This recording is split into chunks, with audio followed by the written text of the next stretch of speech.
오늘 저와 여러분이 함께 보실 말씀은 구약 성경입니다. 신명기 5장 28절로 33절까지 말씀입니다.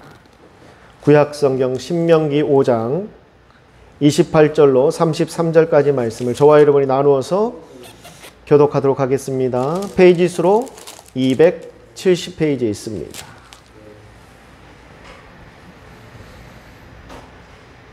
신명기 5장 28절로 33절까지 말씀을 나눠서 교독합니다. 제가 먼저 28절부터 말씀을 읽겠습니다. 여호와께서 너희가 내게 말할 때 너희가 말하는 소리를 들으신지라. 여호와께서 내게 이르시되 이 백성이 내게 말하는 그 말소리를 내가 들은즉 그 말이 다 옳도다.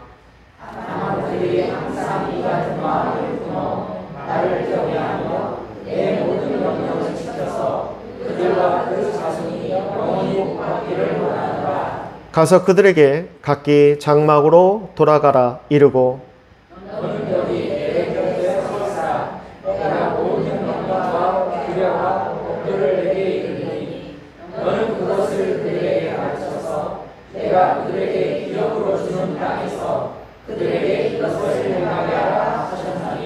그런즉 너희 하나님 여호와께서 너희에게 명령하신 대로 너희는 삼가 행하여 좌로나 우로나 치우치지 말고 너희 하나님 여호와께서 너희에게 명령하신 모든 도를 행하라. 그러면 너희가 살 것이요 복이 너희에게 있을 것이니 너희가 차지한 땅에서 너희의 날이 길리라. 아멘. 할렐루야.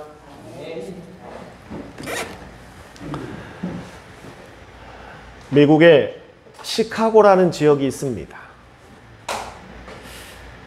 그 지역에 아주 옛날에 이 물소, 미국에 참 많은 이 물소가 그 시카고 시내에 들어와서 그만 전신주를 들이받았습니다. 그 전신주가 넘어지면서 그곳에 큰 불이 생겼습니다. 그 화재로 도시의 상당한 부분들이 파괴되고 무너져 내렸습니다. 온통 불바다가 된 그 도시에서 많은 사람들이 눈물을 흘렸고 한탄하며 또한 슬픔에 잠겨 있었습니다. 그런데 그때 미국 연방 정부에서 특별히 이 도시 개발 계획 시범 도시를 찾고 있었습니다. 도시 전체를 계획적으로 설계해서 만들고자 하는 그 시범 도시를 선정하려고 하는데 그 기준이 너무나 까다로웠습니다. 신청한 도시들이 많이 있었는데 그 도시마다 각자의 랜드마크가 있으니까 이것은 지켜야 됩니다. 이것은 남겨야 됩니다. 이쪽 길은 절대 뚫어서는 안 됩니다. 이쪽 산은 남겨야 됩니다. 주문들이 너무너무나 많은 거예요. 그래서 어느 도시로 할까 고민하는데 딱 떠오르는 도시가 있었습니다. 어디인가? 바로 시카고였습니다.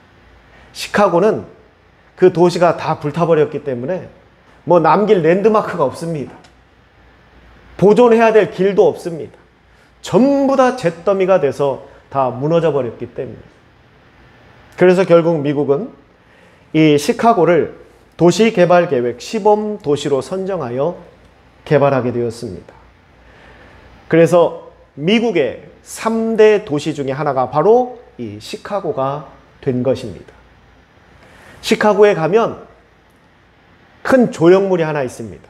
그 조형물이 뭐냐? 바로 물소입니다. 물소의 큰 동상을 만들어 가지고 사람들이 그 물소를 쓰다듬고 다닙니다. 처음에는 이 물소 때문에 도시 전체가 불바다가 됐는데 결국 그 물소 때문에 이 도시가 미국 3대 도시가 되는 그 기적을 이루어냈기 때문입니다. 우리가 이것을 전화위복이다 라고 말합니다. 세상을 살다 보면 늘 안 좋기만 하는 것도 아닙니다. 또 늘 좋기만 한 것도 아닙니다. 때로는 안 좋은 것처럼 보였던 것이 나에게 득이 될 때가 있고 처음에는 나에게 마냥 좋은 것처럼 보였던 것이 결국은 내 발목을 잡는 일이 생깁니다. 그러면서 이 땅에 살아가는 사람들은 각자만의 기적을 바랍니다. 기적. 이 기적이 무엇인가? 기차가 다니면서 울리는 기적 소리를 이야기하는 게 아니라 내 인생에서 도저히 일어날 수 없는 일, 절대 생길 수 없는 일, 생각조차 하지 못했던 일들이 내 삶 가운데 일어날 때 우리는 그것을 기적이다 라고 이야기합니다. 그런데 사람들은 이러한 기적을 꿈꾸며 살아간다는 겁니다. 내 삶 가운데 과연 일어날지도 모르는 일, 어쩌면 내가 죽는 순간까지 단 한 번도 생기지 않을 것 같은 일들을 꿈꾸며 산다라는 것. 그런데 막상 현실을 보면 그러한 기적들은 우리 삶 가운데 일어나지를 않습니다. 늘 우리가 생각한 대로, 늘 우리가 아는 대로 이루어집니다. 그러면서도 그 기적을 꿈꾸며 살고 있습니다.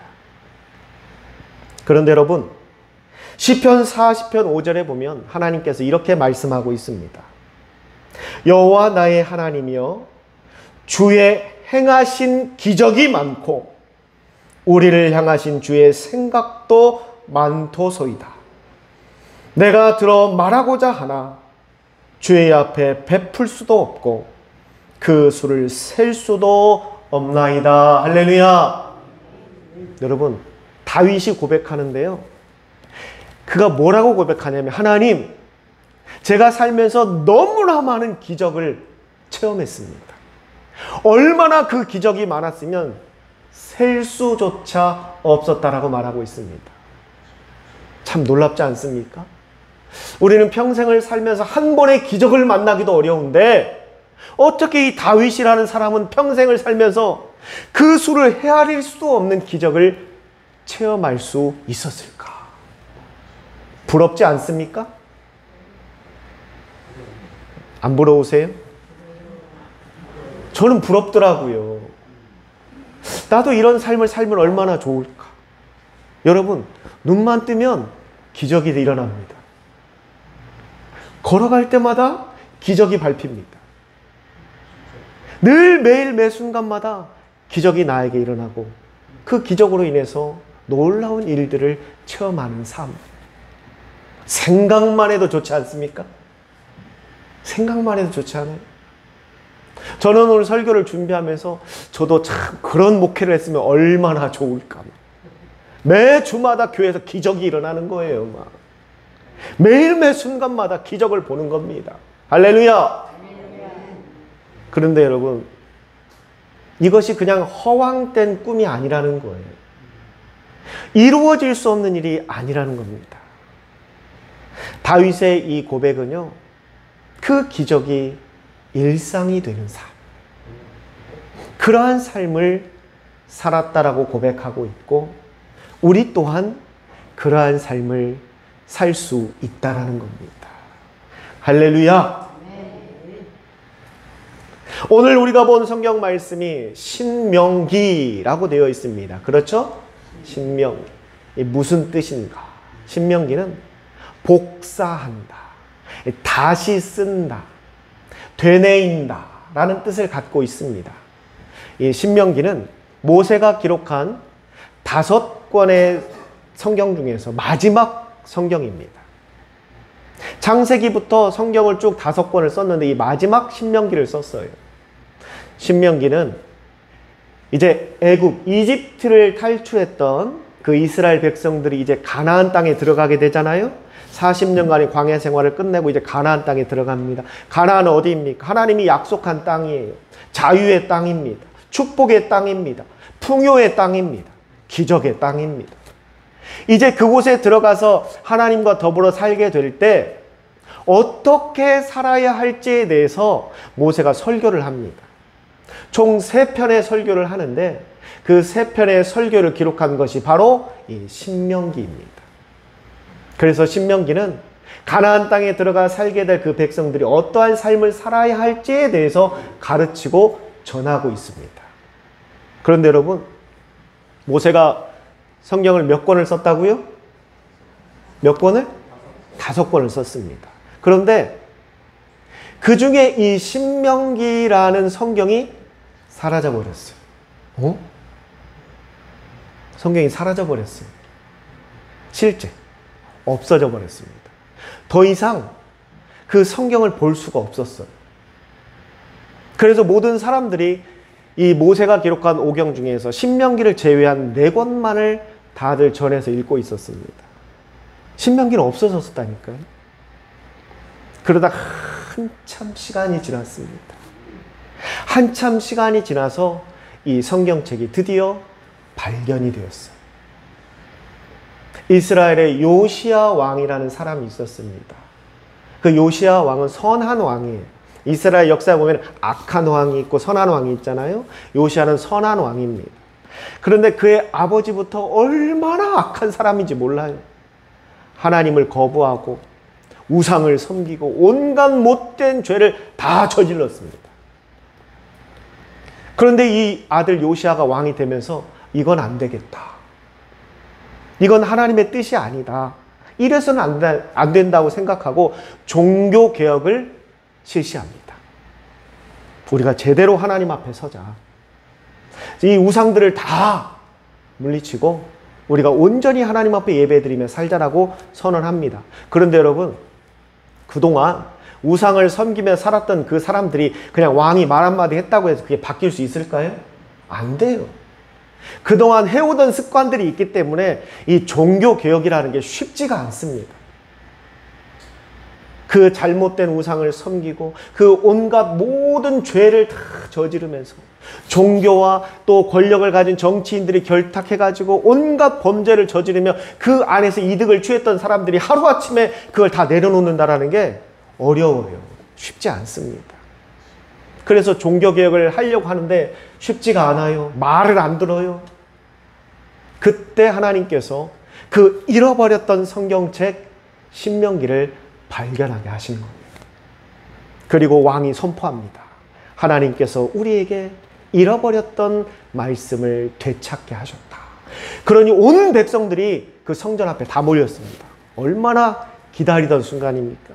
모세가 분명히 5권의 성경을 기록했다고 했는데 지금 4권만 남아있고 1권이 사라져버렸다니까요. 어디 간지를 몰라요. 온데간도 없이 사라져버렸어요. 그런데 그 성경이 드디어 발견이 된 거예요. 그리고 온 백성들이 모여서 이제 그 말씀을 듣습니다. 야, 그 사라진 마지막 성경이 어떤 내용일까? 그게 바로 이 신명기예요. 그 신명기를 통해서 이스라엘 백성들이 다시금 각성하기 시작합니다. 그래, 우리의 삶을 바꿔야겠구나. 우리가 그동안 잘못된 신앙생활을 해왔구나. 그래, 왕의 말에 따라 우리가 이제 새롭게 변화되어 온전한 믿음을 갖고 살아가자.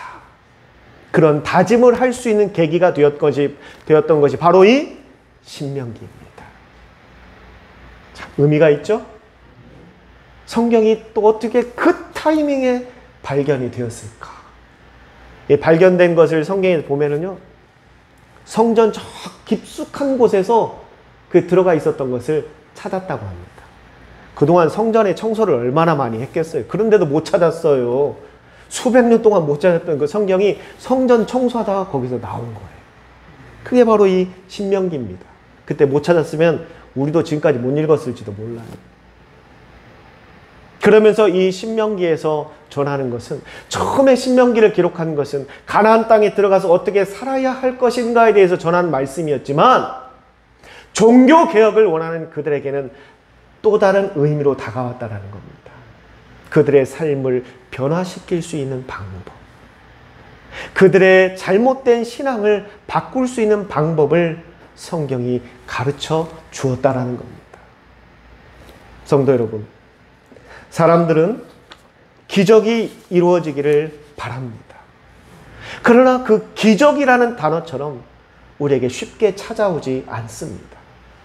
그래서 우리는 그걸 기적이다 라고 말합니다. 그게 언제 이루어질지도 모릅니다. 이루어지기는 할까? 과연 그게 내 생에 이루어질 수나 있을까?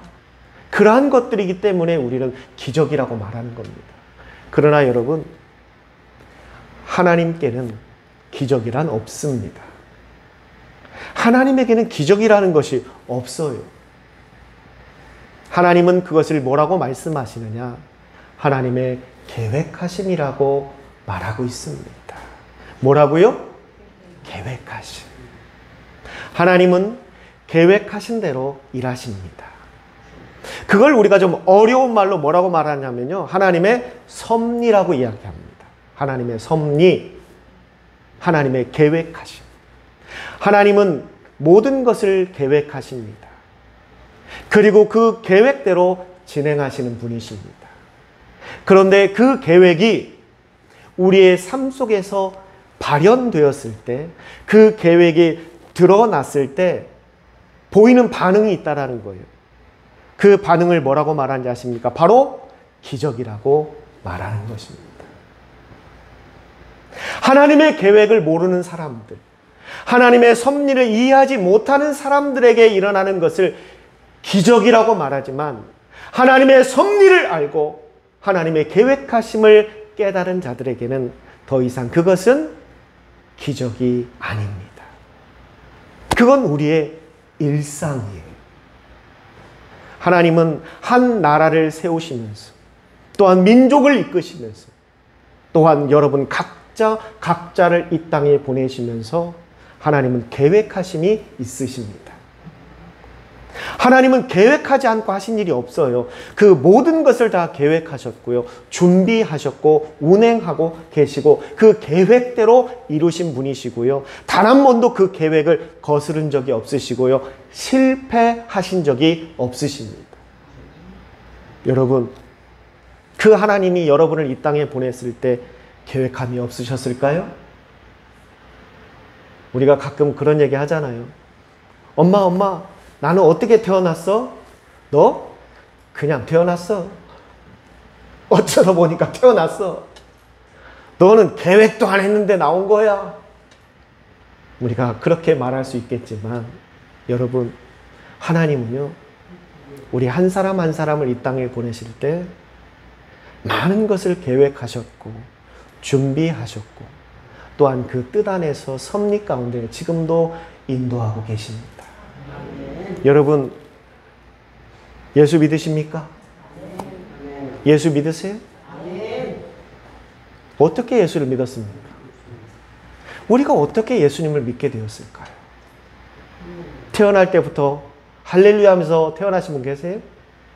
태어날 때부터 엄마 배에서 나오자마자 아멘 하면서 태어난 사람이 있습니까? 없어요. 다 예수를 모른다, 하나님을 모른다, 그렇게 거부했던 사람들입니다. 그런데 우리가 어떻게 이렇게 예수님을 믿게 되었을까? 여러분, 이것까지도 하나님의 계획하심입니다. 하나님의 준비하심입니다. 우리의 모든 생사화복, 우리의 모든 인생사를 하나님은 지금도 계획하셨고 그 계획 안에서 인도하고 계십니다. 목사님, 그럼 제가 이렇게 지지리도 못 사는 게 하나님의 계획이에요? 제가 이렇게 가난하게 사는 게 그럼 하나님의 계획이에요? 남들은 저렇게 잘 사는데 왜 우리 집은 이렇게 형편이 어렵습니까? 아니, 무슨 하나님이 이런 계획을 세우십니까? 이거 너무 불공평한 거 아닙니까? 당연히 그런 생각이 들죠. 왜 저 사람들은 건강한데 왜 저는 이렇게 병들어야 됩니까? 이게 하나님의 계획하심입니까? 아닙니다. 하나님 얘기했어요, 갑자기? 그런 생각할 수 있죠. 하나님이 우리를 다 계획하시고 인도하신다라는데 왜 내 삶을 돌아보면, 내 인생을 돌아보면 왜 만족하지 못하는 이 삶을 내가 계속 살아야 하는가? 왜 불편하고 힘든 인생을 살아야 하는가? 이것이 하나님의 계획이신가? 인정하기가 어렵습니다. 여러분, 하나님께서 우리를 계획하시고 인도하심은 진리입니다. 그런데 하나님이 그것을 우리로 강제로 이끌지는 않습니다. 왠지 아십니까? 하나님은 우리를 사랑하시기 때문에. 할렐루야. 하나님은 우리를 사랑하세요. 하나님은 우리를 종 삼으신 게 아니고요, 노예로, 잠깐 말씀에 집중하시기 바랍니다. 노예로 삼으신 게 아닙니다. 하나님은 우리를 사랑의 대상으로 부르셨습니다. 사랑이라는 것에서 정말 중요한 게 뭔지 아십니까? 그것은요, 존중이에요. 존중하지 않는 것은 사랑이 아닙니다. 사랑은 강요하지 않아요. 사랑은 집착하지 않습니다. 사랑은 소유하려고 하지 않습니다. 하나님은 우리를 진실되게 사랑하세요. 그래서 우리의 모든 것을 존중하십니다. 그래서 하나님은 계획하고 계시지만 강제로 목 잡고 끌고 다니지를 않으세요. 그럼 어떻게 해야 될까요? 어떻게 해야 될까요? 이제 우리가 그 하나님의 계획하심으로 들어가면 되는 겁니다. 할렐루야! 다윗이 고백한 것은요, 그가 아무것도 하지 않았는데 하나님께서 그 인생 가운데 기적을 보여주신 것이 아니라 그도 수없이 많은 실패를 했고 수없이 많은 교만함으로 하나님을 거부하고 많은 죄를 저질렀지만 그가 깨달은 게 있다는 겁니다. 내가 살고 싶은 대로 하고 싶은 대로 살았지만 결국 하나님께서 나를 통해 이루고자 하시는 계획이 있다는 것을 그는 깨달았어요. 다윗이 그걸 깨달은 겁니다.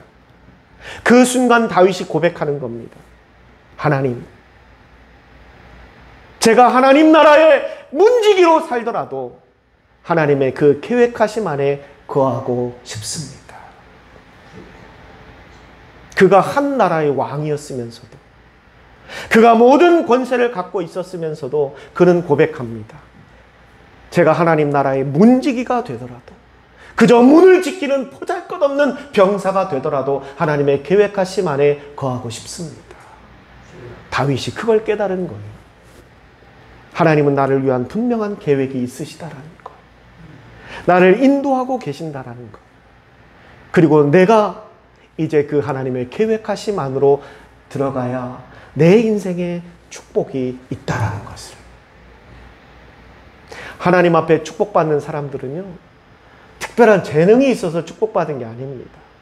뭐 남들과 다른 특별한 능력과 은사가 있어서 받은 게 아니에요. 타고난 지식, 지혜가 있어서 축복받은 게 아닙니다. 성경을 보십시오.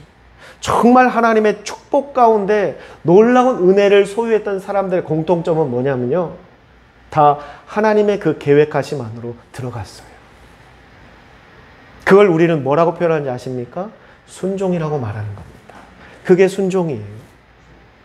하나님, 제가 하고 싶은 대로 한번 해봤고요, 제 생각대로 다 해봤고요, 제가 마음먹은 대로 계획 세운 대로 해봤는데 안 되는 거예요. 하나님, 내가 할 수 있는 모든 걸 해봤는데도 안 되네요. 이제 하나님께 저를 맡깁니다. 하나님의 계획하심 안에 저를 이제 드리겠습니다. 하나님, 저를 이끌어 주세요. 여러분, 이게 바로 순종이에요. 하나님은 그러한 자들을 이끌어 주십니다. 오늘 우리가 함께 보는 성경 말씀은 그 하나님의 계획하심 안으로 우리를 초청하고 있는 거예요.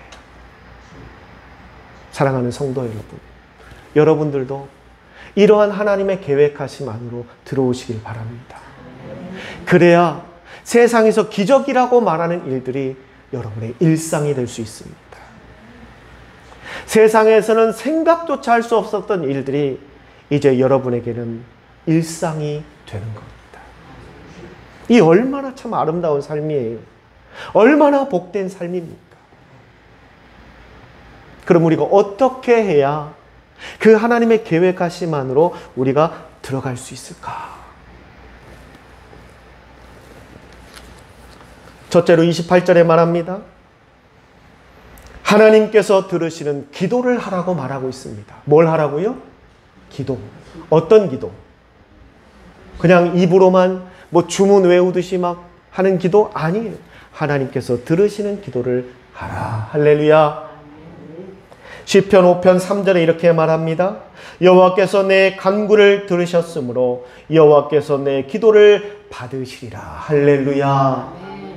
여러분, 하나님께서 너의 기도를 받으신다라는 표현을 하신 것은요, 반대로 받지 않은 기도도 있다라는 거예요. 모든 기도를 다 받는다면 그런 표현을 안 쓰셨겠죠. 무슨 얘기냐? 하나님께서 들으실 수 있는 기도를 하시라는 겁니다. 하나님께서 원하시는 기도를 하라는 거예요. 하나님 앞에 드려지는 기도를 하라는 겁니다. 그냥 습관적으로 하는 기도가 아니라 정말 내 진심을 담아서 하는 기도, 간절함을 담아서 하는 기도를 하시길 바랍니다. 그 기도는 굳이 시간이 많이 필요하지도 않아요. 1시간 한다고 해서 나의 진실함이 드러난다? 그렇게 말할 수 없습니다. 여러분, 단 30초라도, 아니면 정말 지친 일과 가운데 잠깐 휴식하는 그 10분 가운데 30초만 내서 하나님 앞에 기도하더라도 여러분들의 진심을 담아 기도한다면 하나님은 그 기도를 기쁘게 들으십니다. 할렐루야! 기도는 시간이 중요한 게 아니에요. 드리는 마음이 중요한 겁니다. 그리고 두 번째로 29절에 말합니다. 하나님을 경외하라. 하나님을 경외하라는 겁니다. 하나님을 사랑하고 하나님을 존경하고 또한 하나님을 두려워하는 것이 경외입니다. 여러분, 우리 그리스도인들이 하나님을 경외할 수 있는 가장 좋은 방법이 있습니다. 그게 뭘까요? 예배입니다. 예배. 그래서 우리가 예배를 드리는 거예요. 내가 하나님을 경외할 수 있는 가장 좋은 방법은 예배에 참여하는 겁니다. 또한 세 번째로 31절에 말합니다. 하나님의 말씀에 순종하라. 할렐루야. 신명기 28장 2절에 말합니다. 내가 내 하나님 여호와의 말씀에 순종하면 이 모든 복이 내게 임하며 내게 미치리라. 할렐루야. 하나님의 말씀에 순종하는 것. 제가 자주 말씀드리죠. 이 순종에는 정말 내 생각, 내 주관, 내 의지 집어넣으면 안 돼요. 그런 조미료 넣으면 안 돼요. 그럼 순종의 맛이 안 납니다. 맛이 막 섞여버려요. 그런 조미료 다 빼시고 그냥 하나님의 말씀 그대로 받아들이세요. 그리고 그대로 실천해 보세요. 이게 우리의 순종입니다. 또한 네 번째로 32절에 말합니다. 좌로나 우로나 치우치지 않는 굳건한 믿음을 가지라. 할렐루야. 좌파 우파 얘기하는 거 아닙니다. 흔들리지 말라라는 거예요. 여러분의 믿음의 그 심지를 굳게 잡고 흔들리지 마세요. 이리 갔다 저리 갔다 하는 게 아니라, 했다 안 했다 하는 게 아니라, 한번 마음 먹었으면 그 마음 그대로 유지하면서 끝까지 주를 향해 나아가시길 바랍니다. 끝. 끝. 끝났어요. 뭐 힘든 걸 얘기했나요? 여러분들에게 40일간 작정 기도를 해라. 뭐 금식 기도를 해라. 성경을 한번 다 읽고 와라. 금요 기도회 수요예배도 다 참석해라. 그런 말 있어요, 없어요? 없어요. 끝이에요, 이게 끝. 그것만 하면 그 하나님의 계획하심으로 우리가 들어가는 거예요. 하나님의 마음은 본문 29절의 말씀처럼 나와 내 자손이 영원히 복받기를 원하십니다. 그게 하나님의 마음이에요. 그럼 우리가 할 일은 이제 그 하나님께서 계획하심으로 우리가 들어가는 겁니다. 기도로, 예배로, 말씀 순종으로, 굳건한 믿음으로 들어가는 것. 성도 여러분, 한번 상상해 보세요. 저는 설교를 준비할 때요, 이 말씀을 읽으면서 이 말씀이 펼쳐질 때, 선포될 때 그 상황을 항상 머릿속에 떠올려 봅니다. 떠올려 봐요. 그때의 상황, 그때의 환경, 그때 사람들의 눈빛들이 어땠을까? 이 말씀을 듣고 있는 그 사람들의 자세는 어땠을까? 이런 것들을 떠올리면서 설교를 준비해 갑니다. 제가 이스라엘에 가야겠다고 마음먹었던 것, 제가 그때 27살에 갔습니다. 그 이유가 하나는 바로 이거였어요. 제가 그때 전도사 사역을 하면서도 설교를 참 많이, 저는 군종 때부터 설교를 하기 시작해가지고 설교를 참 많이 했습니다.